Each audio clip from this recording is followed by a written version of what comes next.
Hey, this is Sasha, and welcome to another episode here on Backstage Income, where I share with you how to build and grow a profitable business.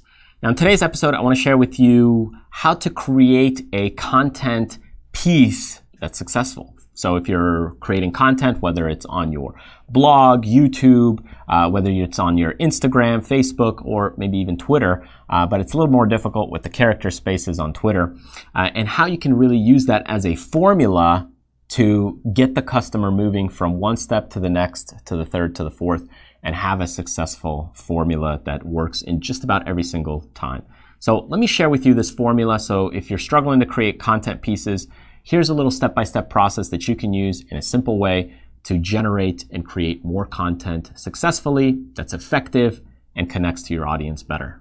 Okay, so here's the content formula, and it works like this. You have your story, your core lesson, your proof and example, a story tying it back, your next step or call to action equals your success. Now keep in mind, in between here you do have things that could be bridged, or kind of bridges that could be created to move from a proof and example to the story. You could go ahead and swap some of these. So if I want to swap the proof and let's just say the core lesson, I could also do that as well. And at some points, you could actually eliminate some of these. So if you have a how-to article and you don't want a proof and example, you could just eliminate this. Or if, let's just say, you have a top 10 list or a top 7 list, top tools list, you might not even need kind of a story in there. So with that in mind, I want to share with you an example here of how this kind of works in a real-world application. So let's say you're creating a content piece, and this content piece is about starting an online business, filming videos.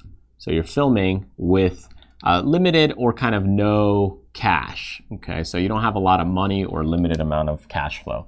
So what you can do is, if you're trying to create this article piece that's, hey, how to start a YouTube business with less than $50. Okay.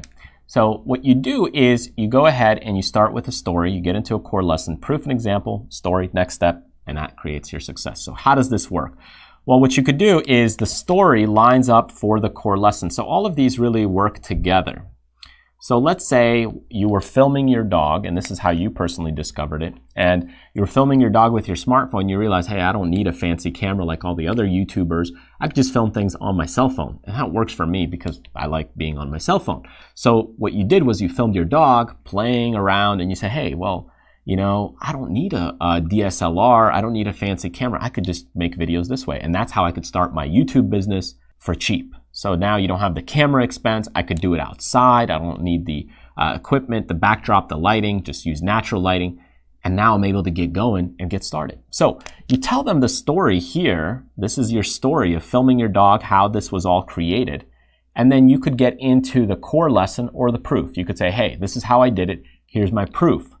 Now you could say, okay, well, here's how you could do it. So now you have step 1, step 2, step 3, step 4.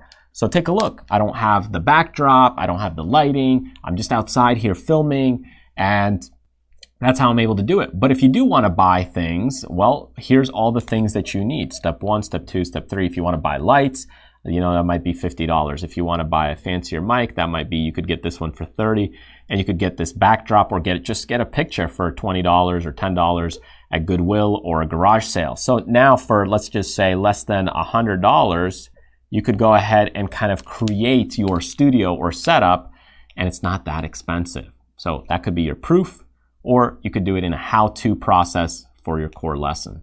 Now, you bridge this back, and now how do you connect and tie this up? So after you said, hey, this is how you do it, that's how I did it, you know, just filming my dog not too long ago, and now I have an online business. So now you're tying it in towards the end with the story. And here's a quick little clip of my dog playing. So maybe for 5 seconds, here, you go ahead and show a little clip there of the dog, so that way you could tie it back to the story, because this was their starting point, right? So they started over here. So how do you end it? Well, your ending point here ties it back. It ties it from why they started watching and listening at the beginning. And then you go ahead and let them know their next step, what to do next. So that's how it really all works to create some success. Now again, keep in mind, you have some bridges in between, so you could add some other little segments in here, proofs, testimonials, depending on the article that you're doing or sales video that you're doing, because really sales videos are just longer forms of this. You could swap these things, such as proof and example could go first, a core lesson could go second, or vice versa. So you could do different things there, but really you start with the story. Hey, this is what happened. This is how I was trying to create my business. Then you say, this is how you can do it as well. Then you can say, hey, here's the proof. Here's my office. Here's the way I'm doing it. Only cost me $100. You know, I'm just using my smartphone and to do all the filming, and I have a little makeshift stand that I made out of cardboard where I just place my cell phone right here and it kind of holds it up in a little jig, all with some hot glue. And now as I'm filming here, right, and recording, it's going and videoing all my actions and things like that. And then you go ahead and tie it back to that story, sharing a video, telling a little bit more detail about that story and other videos maybe you've created. So you could do this in many different ways.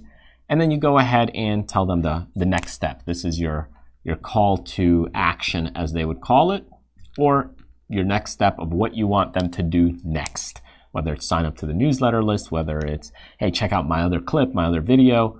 And that's really your recipe for success, or your formula for creating content that works, because you're tying all of these things back. You got your lesson, you got your proof, you got your example, and it gives them a feeling of connection to the story. So as I said, you don't always have to have a story because, for example, top 10 lists may not have a story.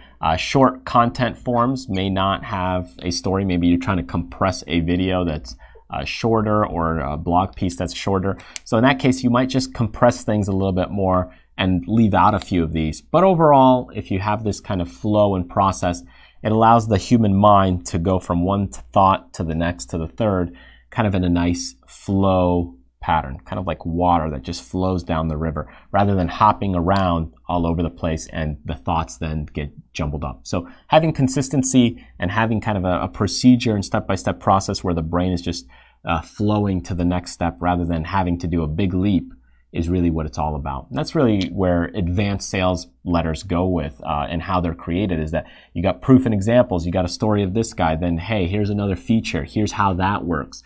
And it's really just building the trust with your audience. All right, so thank you so much for joining me in this week's video. Hope you found it helpful to building out your content, whether that's YouTube content or blog-based content or some other form of content. And if you did, you like this video, you want to see other great lessons like this one, be sure to get on my newsletter list by clicking the button right over here. Enter your name and email address when you're there, and you'll be good to go. Thanks again, and remember, do what you love, contribute to other people, but most importantly, live life abundantly. I'll see you in the next video.